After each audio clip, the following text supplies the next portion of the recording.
Hi, I'm Dr. David Waller. Today I want to do a quick video on the new EDL Pro-X. Just full disclosure, I'm not being paid for this review and I do not own one of these. I just was given one to try to see what I thought about it. So in my honest opinion, I like the scope. So it's a little bit different than what I'm used to. Obviously this is rectangular and I'm used to the old porcelain style scopes that are cylindrical. But at first glance, I didn't think I was going to like it just because it was so different than what I was used to.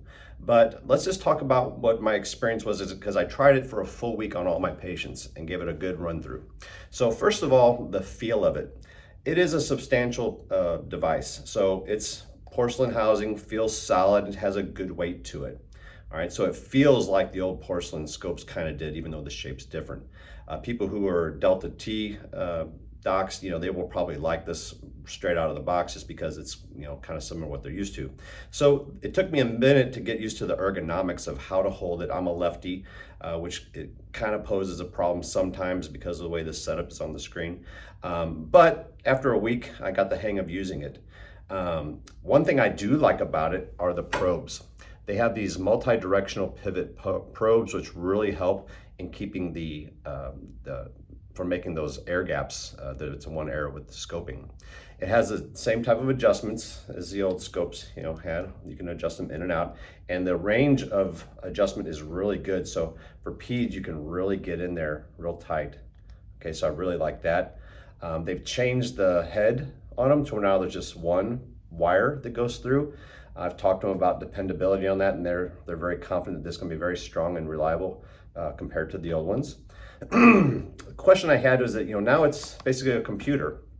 So I had questions about crashing. Is it going to be reliable? What happens if it crashes? So they don't really see an issue with it crashing, but if they do, they're totally going to stand behind it and provide a way to kind of reboot it, and whatever updates to software will be free, they said.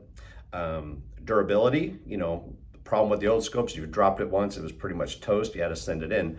These have been drop tested at probably over 8 to 10 feet, according to some people I talked to there at EDL, and they hold up. A lot of this is probably solid state, they said. So I think it's gonna be very dependable. So, things I like about it is it has a sensitivity adjustment. There's 8 different sensitivity settings. I found that 4 was my favorite, that read most like my old scope. And they figured 5 would be what most people like. So I think it's probably personal for everybody, but 4 is where I personally decided to keep the scope most of the time. It has a graph mode, which I don't use. It does have a separate type of screen that you can use, which will read like this. I didn't even bother trying to use that just because I'm used to the needle swing, and trying to relearn what a brake looks like on something different was just going to take too long for me to even worry about. So I didn't really play with that much. But overall, I gotta say, I am a big fan of this, and I would not hesitate to buy one. The price, it's an investment. It's upwards of $1,700–1,800 for one of these. But I think in the long term, it'll be a good investment because I don't see this breaking easily, and I think it's going to last a long time.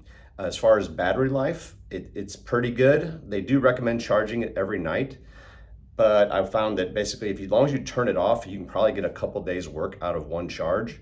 It will run down in the off position. So when it's off, the battery will run down by itself over time, which is the last thing I tried on it. So the battery is nearly dead on this just because I haven't used it in the past few days and it's been off. So that's one thing to note. So otherwise, I really can't say anything bad about it. The only thing I didn't like about it, which is being addressed, is the plastic screen has a bad glare. You can see it as I tilt it. The overhead lights, it gets to the point where I almost can't even see the screen because I think it's a kind of a darker screen, which there's no brightness adjustment on this current model. But they said they've already ordered tempered glass replacements for these plexiglass screens, which should help with the glare a lot. So other than that, the only thing I would like to see is maybe if these things were just a little bit longer. That would be nice compared to the other scopes were probably another inch longer than these. Other than that, I really like it. So if you had questions about this, all I can tell you is from my personal opinion, I would not hesitate to buy one if I was in the market for another scope. So I hope that helps. Thanks.